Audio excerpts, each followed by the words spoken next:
Assalamualaikum warahmatullahi wabarakatuh. Halo teman-teman, kali ini saya Widya Ningtyas Sukmadianti dengan NIM 2601420047 dari Rombel C PBSJ 20 akan memaparkan secara singkat dan mempraktekkan salah satu jenis membaca, yaitu membaca bahasa dan sastra. Berikut merupakan gambaran umumnya. Membaca telaah bahasa adalah suatu keterampilan membaca dengan cara membaca dari segi isi dan bahasa suatu bacaan sehingga mencerminkan keindahan. Membaca telaah bahasa sendiri juga termasuk dalam membaca intensif. Menurut Tarigan tahun 2008 halaman 123 mengemukakan bahwa membaca telaah bahasa dibedakan menjadi membaca bahasa dan membaca sastra. Apa sih itu membaca bahasa dan membaca sastra? Membaca sastra adalah kegiatan membaca bacaan yang berupa karya sastra seperti novel, cerpen, puisi, dan lain-lain. Lalu, membaca bahasa adalah suatu keterampilan membaca yang bersifat khusus, seperti membaca menggunakan bahasa Inggris, bahasa Jawa, bahasa Indonesia, atau lainnya. Selanjutnya ada tahapan. Menelaah isi suatu bacaan menuntut ketelitian, pemahaman, kekritisan berpikir, serta keterampilan menangkap ide-ide yang tersirat dalam bahan bacaan. Secara umum, tahapan atau proses yang dilakukan yaitu mencakup 1. Pemahaman arti yang memiliki makna bahwa dalam membaca tentu yang kita butuhkan adalah pemahaman akan bacaan tersebut agar nantinya bisa menerima informasi yang diinginkan. Yang kedua ada pemahaman interpretasi, yaitu saat membaca kita akan memberikan kesan terhadap suatu bacaan. Lalu yang ketiga adalah pemahaman kritis, yaitu pembaca harus mempunyai pemikiran yang kritis agar bisa menyerap informasi yang dibutuhkan secara cepat dan tepat. Selanjutnya ada membaca bahasa. Membaca bahasa berarti membaca sambil mempelajari makna kata dari bahan bacaan. Kegiatan membaca ini dilakukan untuk mengetahui bahasa-bahasa yang digunakan oleh penulis dalam menyampaikan suatu gagasan. Tujuan dari membaca bahasa adalah pertama, memperbesar daya kata atau increasing word power. Dengan cara mengetahui dan memahami ragam bahasa, makna dari konteks, bagian-bagian kata, penggunaan kamus, makna-makna varian, idiom, sinonim dan antonim, konotasi dan denotasi, serta derivasi kata. Yang kedua, mengembangkan kosakata atau developing vocabulary dengan cara memahami dan mengerti bahasa kritik sastra, memetik makna dari konteks dan petunjuk-petunjuk konteks. Selanjutnya ada membaca sastra. Membaca sastra adalah membaca estetis atau membaca indah, yang tujuan utamanya adalah agar si pembaca dapat menikmati, menghayati, dan sekaligus menghargai unsur-unsur keindahan yang terpapar dalam teks sastra. Dalam membaca sastra, perhatian pembaca harus dipusatkan pada penggunaan bahasa dalam karya sastra. Apabila seseorang dapat mengenal serta mengerti seluk-beluk bahasa dalam karya sastra, maka semakin mudah ia memahami isi serta dapat membedakan bahasa sastra dan bahasa ilmiah.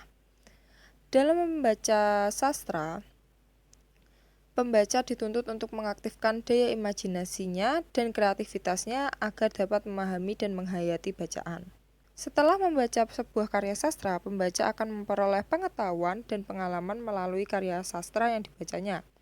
Disinilah letak kelebihan pembaca karya sastra dibandingkan pembaca karya-karya lain. Terima kasih. Dan selanjutnya akan dilanjutkan dengan praktik membaca bahasa dan sastra. Selamat menikmati. Kedhapalan dening Trandal Jaya Sabda Lelana. Umume menungsa lan menungsa liyane padha sesrawungan. Jarene bisa gawe tamba rasa kekopongan. Ingkrek ingkangen mring idam-idaman apa-apa wae. Tuladhane pakan-pakanan, asih-asihan, sir-siran omong-omongan, padha padon-padonan, gelut-gelutan, nangis-nangisan, sing marake ora dadohan. Pilihane nalika manungsa lan menungsa liyane padha srawung, ujare amung bisa milih ing kembul, ala apa becik, apa bener, apa rusuh, ing ala-alane dhewe apa sasana, ing becik-becike dhewe apa sasama, sing bener-benere dhewe apa sasama, ing rusuhe dhewe tanpa ngajak-ngajak. Iya sasama. Sasama lan sabisa-bisa uga awake dhewe njangkep pakarti lan pangrasa. Jamane nalika menungsa lan menungsa liyane padha srawung, apa wae dadi regeng lan guyub lan wae mung saiki kahanane rada sepi. Alah, ora mung rada, nanging iya nyenyet lan suwung. Mangkono nalika menungsa lan menungsa liyane padha srawung ing kunjara, otomatis ora bisa apa-apa. Ngopo-ngopo, ngono-ngono, ngoyo-woro. Dadi tahanan mergo kena hukum lan hukuman, atur lan aturan, salah-salahan, tuding-tudingan, eyel-eyelan, eret-eretan, engkel-engkelan, edan-edanan, edan tahunan, edan tenanan, eling. Rada mikir ngono lho wong. Aturane cetha apa blegedes? Nek gedes bel ora usah digambres. Tabrak donke ganti. Klampis ireng setunggal Juli 2021. Matur nuwun. Nah teman-teman, tadi adalah praktik membaca bahasa dan sastra. Lalu kenapa ya geguritan bisa masuk dalam kategori kegiatan membaca bahasa dan sastra? Ya karena geguritan merupakan karya sastra Jawa yang berbentuk puisi.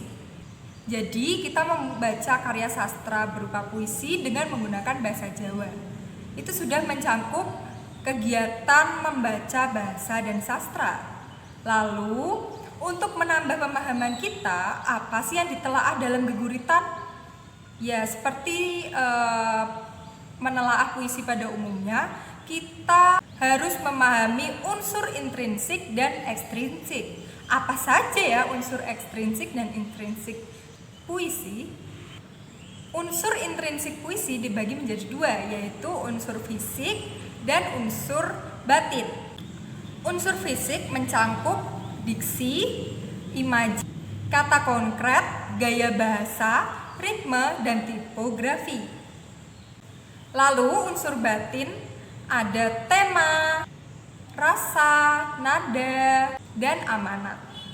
Sementara itu, unsur ekstrinsik atau unsur yang mendukung puisi dari luar adalah unsur biografi, unsur nilai, dan unsur masyarakat.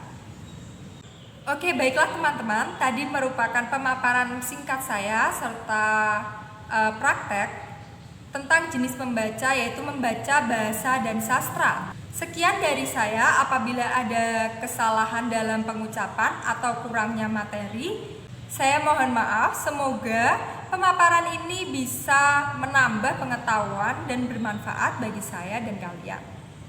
Dan semoga video ini dapat memenuhi tugas akhir saya dalam mata kuliah membaca. Terima kasih.